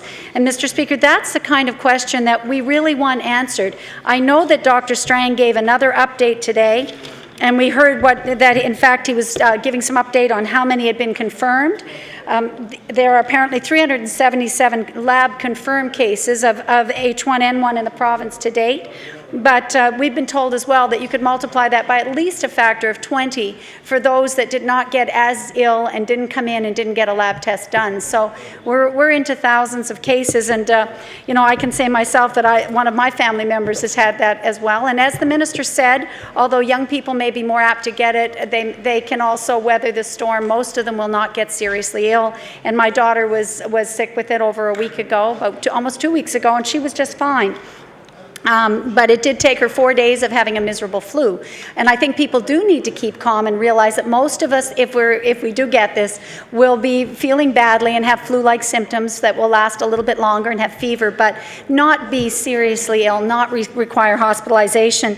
But at the same time, Mr. Speaker, we have to be aware of how this is rolling out and of the priority group. And the minister has said repeatedly, the priority groups are those who will get the sickest, who have the greatest chance of having complications. Mr. Speaker, we want to ensure that they get inoculated. Now, yesterday in our emergency debate, one of the government members actually tabled a number of people in each of these categories. The people in our primary groups that we want to get inoculated, including the children 6 months to 5 years, the healthcare workers, First Nations communities, and pregnant women. The total of all of that, Mr. Speaker, is 88,000. Just over 88,000. We were told that 82,000 people have been inoculated. We know that a mistake was made in week 1 by holding open vaccination clinics. Everybody was welcome, and we'd urged them to come. We know that a lot of the first 82,000 that were inoculated were not in these 4 top areas. But we've now had 3 days, this being the 3rd day of targeted clinics, priority groups only, and I think we should know from the minister how close we are to getting this 88,000 target group, priority group inoculated, because we need to know who is next on the list of priority. And we're hearing a lot about all of the medical officers and their evidence-based. They're looking at the actual how this disease actually affects different people and different age groups. And so based on that, surely they know who is next. Newfoundland has included the parents of infants, and New Brunswick has. And we have a note from yesterday that was tabled that said that the federal government had that as one of their areas, I think, that they were looking at they had all the different health. No, we don't need to table it again. It's already been tabled. But, you know, we're hearing different things again, Mr. Speaker, and we need to know who's next, because I don't hear a rollout plan. I've heard the first group. In fact, I've heard a mistake. The first week we made a mistake, and only in HRM did we focus on healthcare workers, which were a top target group. All the other clinics were for everybody, and they drew people from HRM to them as well because they wanted to get it. So we haven't had a proper rollout. We've changed tracks right away in the first week. We've only used, according to yesterday's figures, a little over half of what was sent to us. So we still have lots of vaccine here. We're not getting it out. I'd rather hear that we had inoculated 160,000 people and we're waiting for the next batch than to compare to New Brunswick and say they're doing badly because they're running out. They have actually delivered all their vaccine to the people who want it and who need it. So they're actually, I think, doing a better job. It's not good to interrupt the vaccinations, but if you've used all your supply, you've done your job. You've been efficient in getting it out to the people who need it most. So I'm a little frustrated here, Mr. Speaker, that there is no rollout plan, because that plan would say by Friday, all of the target groups will be done. The next important group will be, and they will talk about school children. Again, a number of the provinces have begun with their primaries or grade 1s. I think we said PEI didn't have primary. They did some school children, but that would be the next group, I would say. The ones that are 5 years old and 6 and 7, the next youngest groups, and those nursing mothers and fathers of newborns. But we need to know, and I'm only guessing. When I propose that here in my position in the legislature, I'm guessing where the government's going next because there is no rollout plan. And I think Nova Scotians would feel a hell of a lot better if they knew what was intended. Oh, I'm so sorry. They would feel, excuse me, Mr. Speaker, I'm glad you're watching. They would feel significantly better. They would feel so much better. And I just wanted to see if everybody was awake.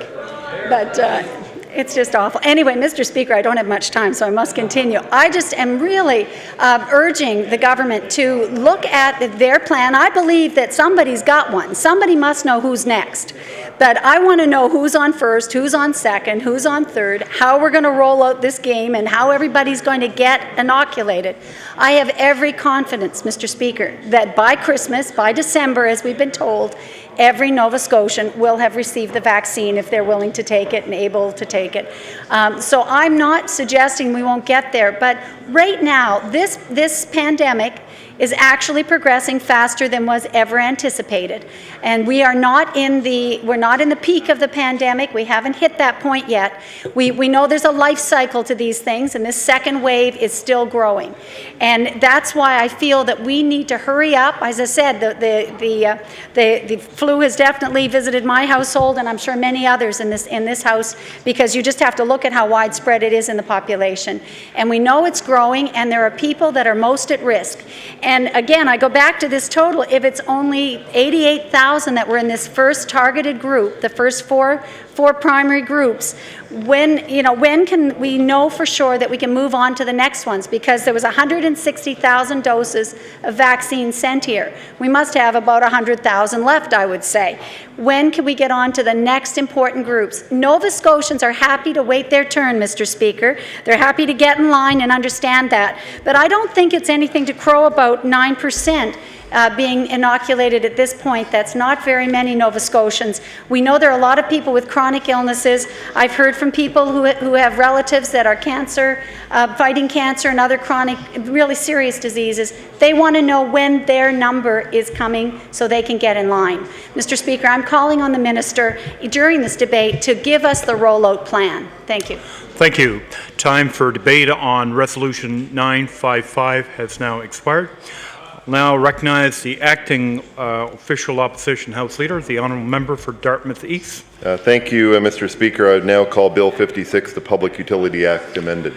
Bill number 56, the Public Utilities Act. The Chair recognizes the Honourable Member for Dartmouth East. Thank you again, Mr. Speaker.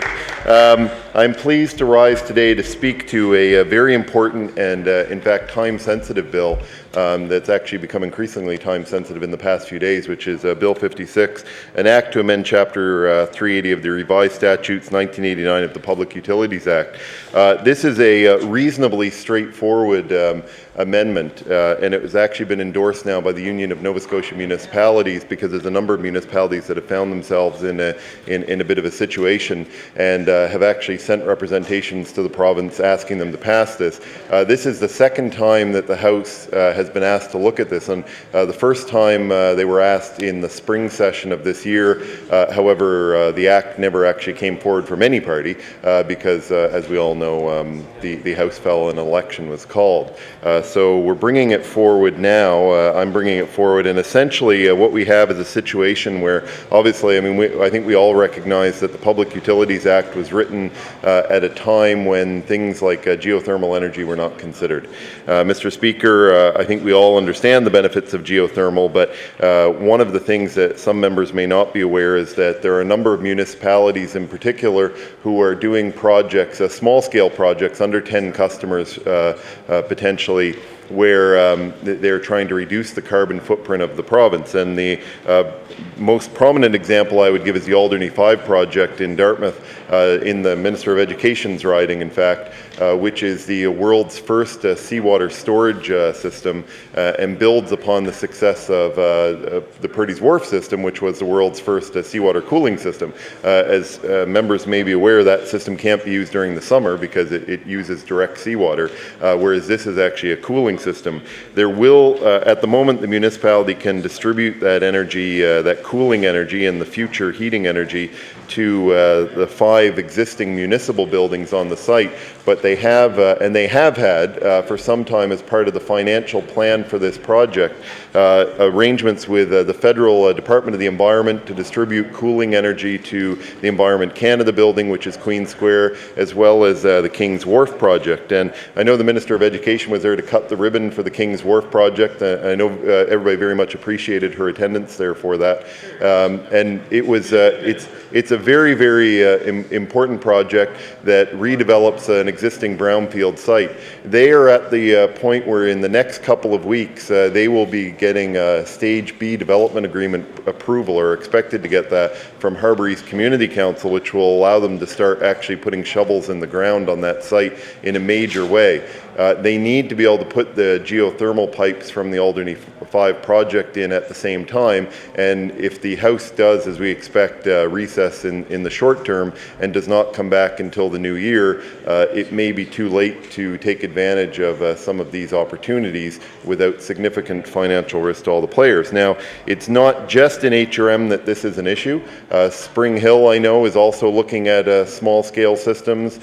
Cape Breton is looking at similar systems. There's parts of Cape Breton that are looking at disused coal mining areas, and I understand that in around Pictou, they're also looking at small systems, which is, of course, why this received the consent of the Union of Nova Scotia Municipalities to bring this forward. And Mr. Speaker, I have no doubt that the Minister of Energy would have brought this forward on his own at some point in the future. I know him to be a thoughtful person who I'm sure this on his list, but he has a number of things on the list, and this is yep. And so I know that. So I'm quite confident that when the honourable member from Preston speaks on this later and calls for question on second reading, that the government will support this, because it certainly furthers the government's aim. It very much supports the government's aims on this, and I know that there are a number of members of the government benches who have expressed support for this to at least move it on to the next stage. Mr. Speaker, this is extremely important, but it's why is it important to? It's important to understand why it's important to have this amendment that removes the requirement to go through the Utility and Review Board for projects that are under 10 customers.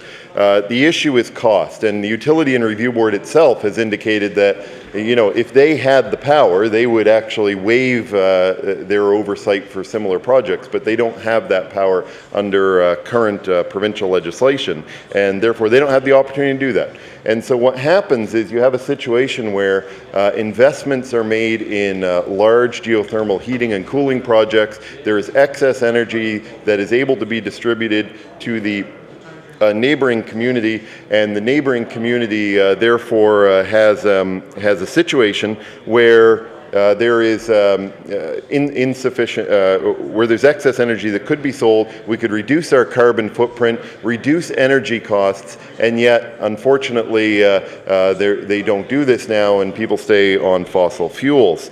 When I look at the Kings Wharf project in particular, they are at the decision-making point of whether they basically have a oil-fired furnace or gas-fired furnace in the basement, or they run on geothermal. And I think every member of this House would rather see them run on a environmentally friendly source of energy rather than a fossil fuel.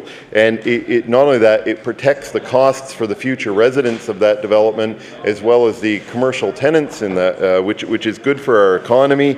It also furthers green jobs, a green economy in Nova Scotia, as most of these projects, including the Alderney 5 project, are being done by Nova Scotia companies, in that case a Dartmouth-based company, High Performance Energy Systems, and they are using made in Nova Scotia technology. So this is an extremely important bill, and Mr. Speaker, I can't underestimate the time sensitiveness of this. The Director of Legal and Risk Management from HRM was down here last evening expressing her concern that this, her hope that this could get through in this session of the House. Obviously they had hoped that this would get through in April, but we all know that there was an election and the House fell, so it was never introduced. But this is extremely important, because at the moment projects of this small scale that are solely aimed at using Nova Scotia technology, reducing our carbon footprint, creating opportunities, reducing cost for Nova Scotians, results in a very serious issue, and that very, very serious issue is that they don't go ahead, and our carbon footprint instead grows, the costs increase, and these projects do not become cost effective. So you can imagine that even outside of the Alderney 5 project, where it's extremely important. There are at least a dozen projects in Nova Scotia that I am aware of that are sitting on the drawing board waiting for this amendment to go through, and have been waiting for at least 6 months in municipalities across this province. And so I would, Mr. Speaker, I very much encourage and would hope that the government would give their consent to this bill receiving consent to go to pass second reading and move on to the next stage in the legislative process. I know that, or I'm confident the minister understands why this why this bill is very important and what it offers, and in all honesty, it is offered in the best of faith. We have limited it to under 10 customers, as the Union of Nova Scotia Municipalities also endorsed, or 10 and under. And the reason we did that was so that you don't end up getting into situations where you get large utilities running very large projects. But I think we all understand that geothermal projects have a distance limitation on them before you lose so much heat or cooling energy that it really doesn't make it very worthwhile at that point in any case. Mr. Speaker, in my last few seconds, I very much do not want to underestimate the urgency of this as expressed particularly because of the Alderney 5 project and the Kings Wharf project and the Environment Canada project on the Dartmouth waterfront, which are effectively stalled if this does not get through in this session of the House. And there's obviously very short time left in that. I know that the Mayor has made representations on that, and both to the previous government and the current government, and as I say, the solicitor was here yesterday speaking the same. Thank you very much, Mr. Speaker. Thank you. The Chair now recognizes the Honourable the Minister of Transportation and Infrastructure Renewal. Thank you, Mr. Speaker, and welcome to the Chair. Congratulations on your new status as a grandfather. I'm sure that young man, of course, will come to you for great advice in the future. Mr. Speaker, I welcome the opportunity to say a few words about the proposed amendment to the Public Utilities Act. And you know, to the new member opposite, Opposition Day always brings us some challenges for sure. And you know, I've been listening to the comments of the member from Dartmouth East, and there are some concerns that I have as the minister because at this stage and how it's being done, and I want to be very clearly on the record on this issue, you know. I have heard from no one from the UNSM on this issue. No one, okay? I have not heard from the mayor of the HRM municipality. I have not heard from Mr. Kelly on this issue. But more importantly, Mr. Speaker, I've not heard from the member opposite. The member opposite has not taken the initiative to sit down and come to either of my offices and say, this is a piece of legislation which I would like you to have your support on, because I plan to call it an Opposition Day business.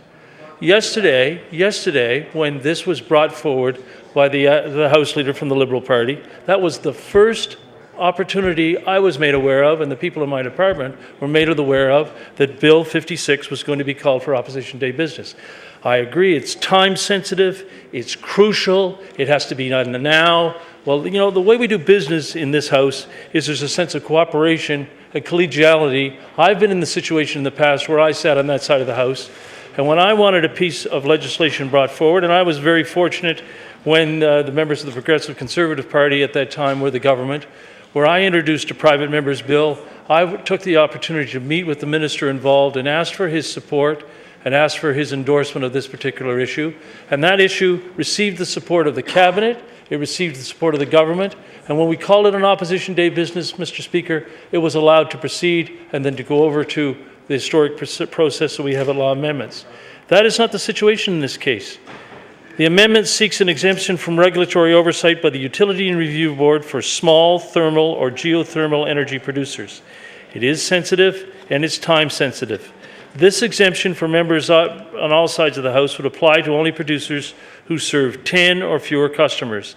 Historically, the Utility and Review Board has not regulated these kinds of projects. On the surface of it, Mr. Speaker, and I say to the member opposite, the principle of the amendment is fine, and I applaud the member from Dartmouth East for bringing it forward. But in the manner that it has been done, that is not in the tradition of this House how we do business. Now, as the new Minister of Energy, I want you to know, I was looking forward to the opportunity when this bill was first introduced in the House looking at it and discussing it with my staff and saying, is this not? And I should also point out to the member from Dartmouth East also, I had the opportunity to talk to the member from Dartmouth, Portland Valley, who's brought forward the fact this could be a piece of legislation that as a government, perhaps we should look into some form of support.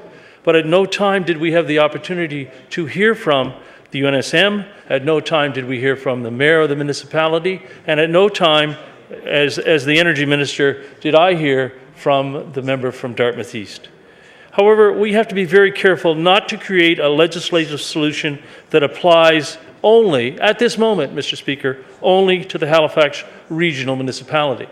I mean, how many municipalities do we have? And, you know, I want you to know, and I'm going to clarify this because I had the opportunity, Mr. Speaker, and you should be aware, of course, this great gentleman of the past. I know at the time, perhaps he and I, and if you served in the House with him, perhaps you had some differences with him. But this week I had the opportunity to meet with the mayor of the Lunenburg municipality, the Honourable Don Down. And when Mr. Down showed up, he brought Frank Fossen, one of his councillors, with him. He came to my office, scheduled an appointment. It was an appointment that we wanted to make sure they had the opportunity because Mr. Down was here for the UNSM. I had the opportunity this week to sit down with Mr. Down and listen to himself and his councillor on the issues that he wanted to bring forth. And one of the things that he was interested in was, of course, some of the issues that the member opposite is talking about. You know, the situation where Mr. Down brought to my attention some plans that he has for his municipality. He has some plans for Bridgewater. That's how, as the energy minister, you like to hear about information. You want to know that information in advance. Let me be very clear about a few things with respect to this particular proposal, if I may, Mr. Speaker. First, our government supports and encourages alternative energy sources such as geothermal. That's very important. We support geothermal. Second, we are supportive of any small-scale alternative energy projects, whether they're in Bridgewater, whether they're in Spring Hill, and surely members of this House know when it comes to issues that are brought forward. The member from Cumberland South is probably the most legendary member of this House when he's advocating on behalf of Spring Hill. I have heard nothing from the people from Spring Hill through their MLA on this particular initiative, and I'm sure that the member from Cumberland South will take the opportunity when he sees these comments and perhaps participates in these debates to look, this is an issue that perhaps would help him out in his municipality. But, Mr. Speaker, at this stage, I have not heard from the MLA from Cumberland South on this topic at all. Finally, we encourage small-scale integrated community energy systems that utilize renewable energy and waste heat recovery technology.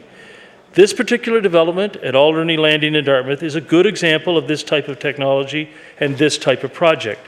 It certainly supports this government's goals of developing more renewable energy and more renewable energy sources. In turn, our government's role is to support and, of course, not discourage projects like this. But we are aware that small projects like this can bring them into a unique set of circumstances. So we need, as a government, to ensure that any amendment to the Act would apply fairly to other similar projects that may be developed in the future across the province, in other locations, in other municipalities. I know that this particular project at Alderney Landing is time sensitive. Because this project has such great merit, the Department of Energy wants to cooperate with the HRM. But where is that level of cooperation? Where is that level of cooperation in this House? Opposition Day business. Yesterday, as the Energy Minister, I was made aware of this particular piece of legislation going to be Opposition Day business by my House Leader at the end of the day. That's no way to do business when you look at this particular bringing legislation. If we wanted to have this piece of legislation and that member opposite wanted this piece of legislation to have the support of this House, then his House Leader should have talked to my House Leader, and as the Energy Minister, I would have made him time to discuss and look at this was happening. Accordingly, we'll do as much possible to assist the HRM in moving forward this project. In other small-scale projects like this, if they're going to survive in the future, there should be a uniform approach that protects the broad public interest. At the same time, any approach should encourage development of alternative energy sources. Thermal and geothermal heating and cooling projects definitely have a role to play in helping to achieve our objectives in greenhouse gas reduction. They can make a small but important contribution to our overall energy strategy.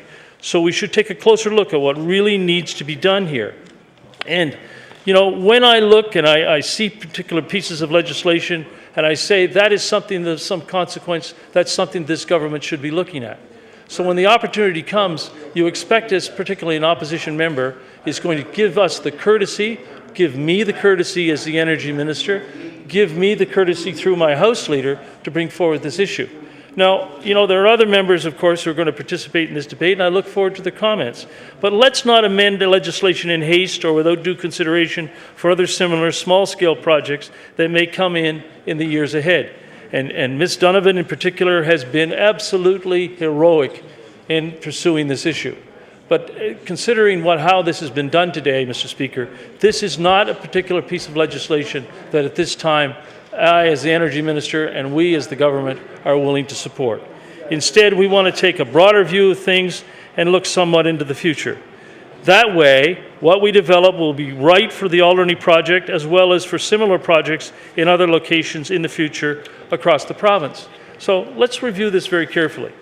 You know, Mr. Don Down, the Minister of Finance, who in his day, of course, stood in this House, he is now a municipal leader in this province. Mr. Down took the opportunity this week to come along with officials from his municipality and Councillor Frank Fosson to come to my office and bring forward some concerns that he had and some potential legislation that he's looking forward to support from this new energy minister on. And I want you to know that's how we do business. That's how we work to make sure that if the member opposite is going to know that an opposition day business, he wants the support of a government in the future, he should very clearly make sure that it's not done in this manner. Thank you. Thank you very much. The chair now recognizes the honourable member for Cumberland South.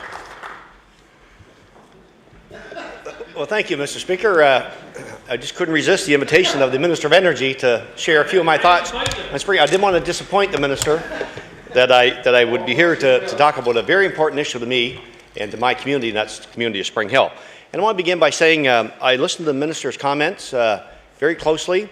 I want the Minister to know that he talked about how the normal process of getting legislation to the House and how it works through, particularly when it's opposition, and I heard that. I do want the Minister to know when it comes to geothermal, I have a plan. And I was really glad to hear the Minister say what he said, because I have a plan for the Minister that I will be bringing to him on behalf of my community. And Mr. Speaker, you know, I want to talk about, as all members here would realize, Spring Hill is known for many, many things. Well known for Anne Murray, well known for Billy O'Donnell, one of the best harness race drivers ever. Well known for Johnny Mooring, who was a great fiddler in Spring Hill, fiddling champion several times in Atlantic Canada. Bill Davis is the Minister. I'm getting lots of help, Mr. Speaker, from across the way there. Bill Davis, absolutely, someone who's well known in regards to Spring Hill, and well, you know, Spring Hillers and Kay Brittner certainly would agree to that. But Mr. Speaker, in regards to geothermal, Spring Hill has been well known and has a great history around mining, like many communities in Nova Scotia do. And Mr. Speaker, a lot of the stories from Spring Hill are tragic. Mr. Spring Hill, a lot of the stories are tragic.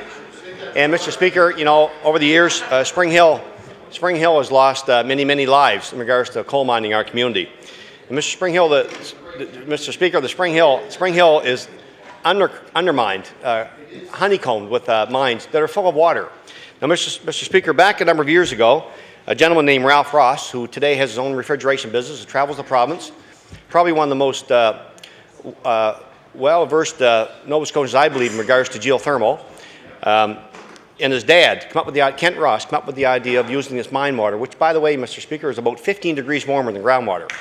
So, Mr. Speaker, his idea and his dad's idea was, could we use this water from the mines that's so much warmer and take the energy from that to heat business throughout the year, and as well, of course, use a reverse process to cool buildings in the summertime. So, Mr. Speaker, that was the beginning of geothermal as it's known today for Spring Hill as a result of Ralph Ross and his dad Kent. I want to pay great respect to those two gentlemen. Then along came, Mr. Speaker, a gentleman named Jack McDonald who took on the geothermal issue himself. and attempted to promote that both within the province and outside the province to other companies, and as well a gentleman later named Ron Jefferson. So they worked very hard in regards to developing geothermal for the town of Spring Hill. So, Mr. Speaker, you know, realizing the potential of this great energy is one thing, but Mr. Speaker, putting it into play so it's attractive to business to come to this province and to the community takes a lot of work and effort. Now, Mr. Speaker, I heard the Minister of Energy say earlier that you know, he looks forward to people coming to him, talking to him. I'm going to be requesting later on that the minister meet with myself and officials from the town of Spring Hill, because Mr. Speaker, we do have some thoughts about some opportunities for a town that's had hard luck over the years. We see real opportunity for geothermal. Mr. Speaker, if you watch over the last number of years, and one thing that's in place now, and the Minister of Agriculture would be aware of this, one thing I've asked for, greenhouse regulations in Nova Scotia have hampered the opportunity for extensive large-sized greenhouses in Nova Scotia. Greenhouse operations in this province are very regulated, and the size is, there's a maximum of size based on these regulations. So I, through the Department of Agriculture, have asked that these regulations be reviewed. Mr. Speaker, in fact, they're redundant, and I've asked that they be done away with. My understanding is that it's working through the process now, Mr. Speaker, and I look forward to that happening very soon. Because when that does happen, there's a tremendous opportunity. Mr. Speaker, there was a German company, for example, that wanted to put up several acres of greenhouses in Spring Hill using the geothermal energy. But, Mr. Speaker, because of these regulations with the greenhouses, they were not able to, so that was a lost opportunity for the community, and it really, truly would have been a great opportunity for the town of Spring Hill.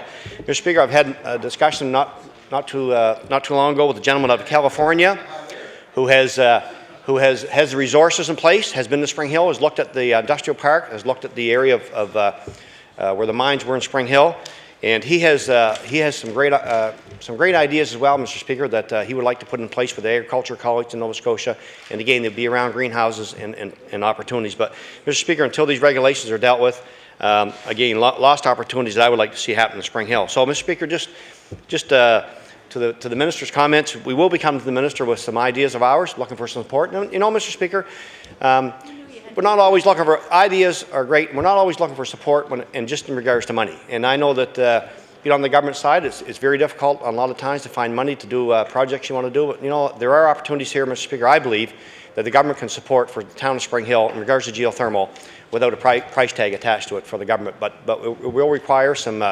resources, some change in regulation. It may require some department support, but I'm hoping that the Minister of Energy will see fit in that regard. Now, Mr. Speaker, in Spring Hill today, for example, a business such as ROPAC, for example, it's a large plastics plant, I think around 80,000 square feet or more of space they have, and they've changed their heating system and cooling system over to geothermal, and they have seen tremendous savings. And, Mr. Speaker, there's other businesses in the community as well, Surrett Battery, the Fire Hall, the GOVRC workshop, where and the community center that I'm going to talk about. There's quite a thing for Spring Hill as well. But there are other businesses in Spring Hill, Mr. Speaker, that are taking advantage of geothermal and seeing tremendous positive results. So, Mr. Speaker, you know, while I'm the MLA for the area, would like to see it's been slow going, but I would like to see some of these opportunities not only explored but come to a reality, so that then I can go on my way. Now, Mr. Speaker, the government house leader would probably like to see that happen. So maybe if you can help me with my community, make some of those things happen, maybe you could help me in that regard as well. But, Mr. Speaker, the government house leader mentioned about the community centre in Spring Hill. Now, I want to tell you, Mr. Speaker, it's way too short a time, Mr. Speaker. Here not too many years ago, Mr. Speaker, you know, I mentioned about a community with hard luck, mining and that. Mr. Speaker, the rink in that community, Mr. Speaker, with about 100 young children in it, actually collapsed. And, you know, Mr. Speaker, we are very fortunate and blessed that none of those children, none of the adults that were with them that day were injured. But, Mr. Speaker, I always said in Spring Hill, whether it's a fire on Main Street, we've had several of those, whether it's the mining disasters, whether it's been the community center rink, that I've always said a tragedy in that community created an opportunity. And out of that collapsed that arena, we built a $6 million community center that we're very proud of. Mr. Speaker, I believe that it's the only community center that I know of in North America that's heated and cooled with geothermal energy. You know, Mr. Speaker, we should have a large sign in that by the province of Nova Scotia saying just that. And I would ask the Minister of Energy to think about that now as he does his upcoming budget. And just in closing, Mr. Speaker, before I take my place, yeah, I see I have 2 minutes. Mr. Speaker, there's one thing I want to talk about that I might not get such an agreeable reaction from the opposite side on. Mr. Speaker, one of the very important pieces of our selling of a correctional center for Cumberland County, for Spring Hill being the location, was as a result of geothermal energy. Tremendous opportunity in regards to savings of energy costs, tremendous opportunity in regards to the environment. And I'm hoping, Mr. Speaker, that the government will consider that when they make their decision about correctional facilities in Nova Scotia, Mr. Speaker, because, again, Mayor Alan Dill, new mayor in the town of Spring Hill with his councillors, look forward to meeting with the Premier, look forward to meeting with the Minister of Energy about geothermal, look forward to meeting always with the Deputy Premier. We always look forward to meeting with the Deputy Premier because we know he's so open to ideas. So, Mr. Speaker, I'm really looking forward to sharing some of our ideas with the ministers opposite. And on behalf of the people of Spring Hill, I hope that you will give the community an opportunity that it so rightly deserves in regards to geothermal. Thank you very much. Thank you. The Honourable, the member for Preston. Thank you, Mr. Speaker. It's a pleasure to rise and speak on Bill number 56. It's a very important bill to all areas of the province, and I think the minister, when he spoke on this, he spoke very well, and I know he expresses a great deal of interest in passing this type of bill, but he was remiss and probably didn't have a chance to go through the bill in detail, but this bill does indeed cover the whole province. It's not just for HRM. This is for the whole province. And as we move to a greener and cleaner province, and when we have operations like the Nova Scotia Power Corporation that must clean up their act in a very short time with very serious problems from the coal they're burning, we need to move forward with this. And to make it simple for people that may be watching this debate, this is really the use of heat pumps and that type of technology to heat buildings that instead of one building, which is no problem, you can buy a heat pump and install it for your property. But if you're going to heat 4 or 5 or buildings or anything 10 or less, this bill would cover. It would mean that you don't have to go to the Public Utilities Board and go through all kinds of red tape to try to get it approved. And this is only for heating. It's totally clean energy, and it's energy that will have a very positive impact on our environment. It's cost-driven. In other words, if it's cheaper than other sources of energy, people will use it, otherwise they won't. So it's a win-win-win situation. Something we seldom see when we're going through different things, as we discuss many things here. It's no cost to the province of Nova Scotia, absolutely no cost at all. Indeed, it may save them a lot of aggravation down the road as they try to improve the environment here in the province, and that's going to be a long, difficult process. And unfortunately, the problem we have with pollution here in the province is getting worse. And I've talked about this before, and I just want to mention it briefly. As you drive into the city in the morning, especially in the summer morning when it's nice and calm, or even in the wintertime now when it's nice and calm and no wind, there's this orange colored cloud that hangs over the city, and that's smog. And if you don't, and when you live in the city, you don't see this, but it's there. And that, we have to take steps to eliminate this. It causes all kinds of problems for health and the problems that people see with the health and their families. And the minister, when he was also speaking, said that there's been nothing put forward on this. And indeed, the solicitor for HRM was in actually yesterday here to talk about this.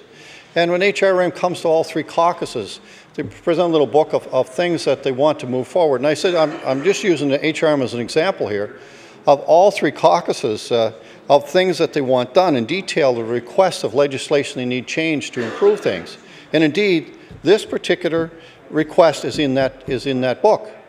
And I know I took the time to sit down and listen to the municipality and the request, because I think it's very, very important, as we would with any municipality that comes into our caucus, and I think it's important that we work with them as much as we can.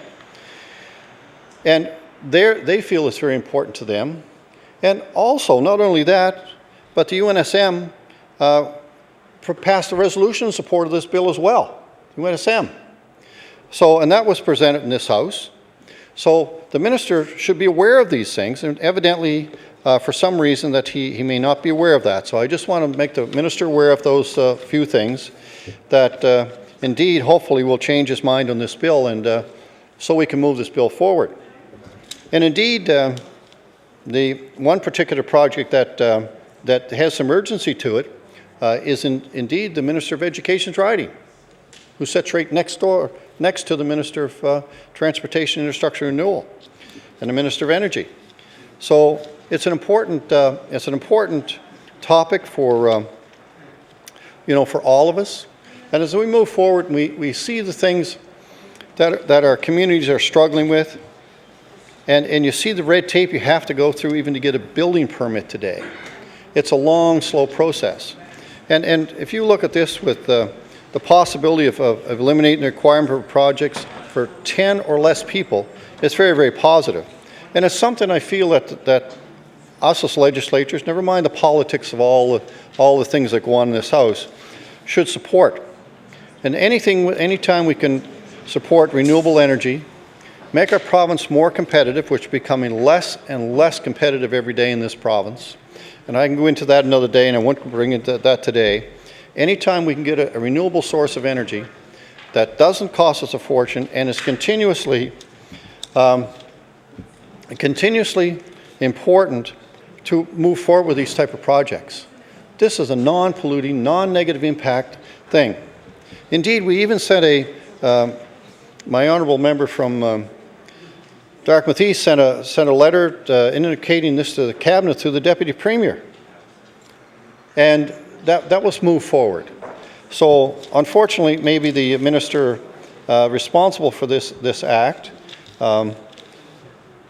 maybe didn't get a chance to see this letter yet, but indeed that did transpire. And if the minister didn't have a chance to read that, I can understand that. But again, this shouldn't be a political issue. This should be an issue that we do the best thing for Nova Scotians. And very seldom we get a chance to do that. Oftentimes we talk about here making new regulations that'll change this, or new laws that'll do that.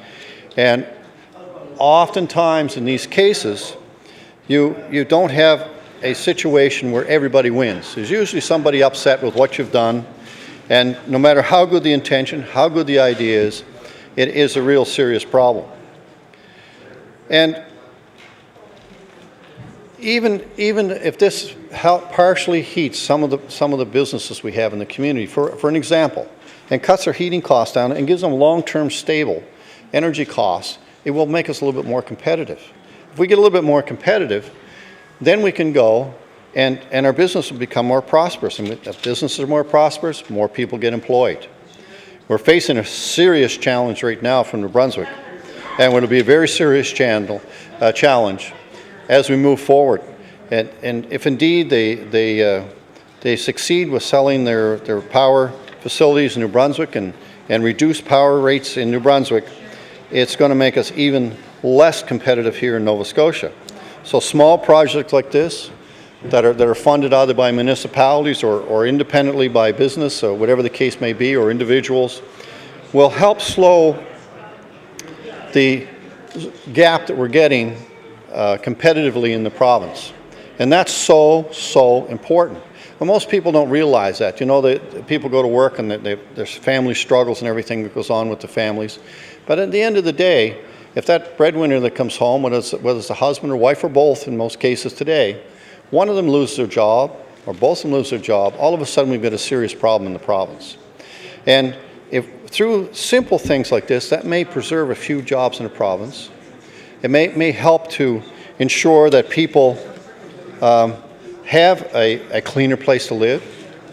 We're talking now about a pandemic here in the province. Now, this would not affect the pandemic, but it could affect the cancer rates because of the products are being burnt, crude oils and coal. I know that the Speaker doesn't agree with me on the coal, and I can understand why, but over time, as we have to shift away from those type of energies or get cleaner ways of burning those, we need to move to this type of energy, along with many other things.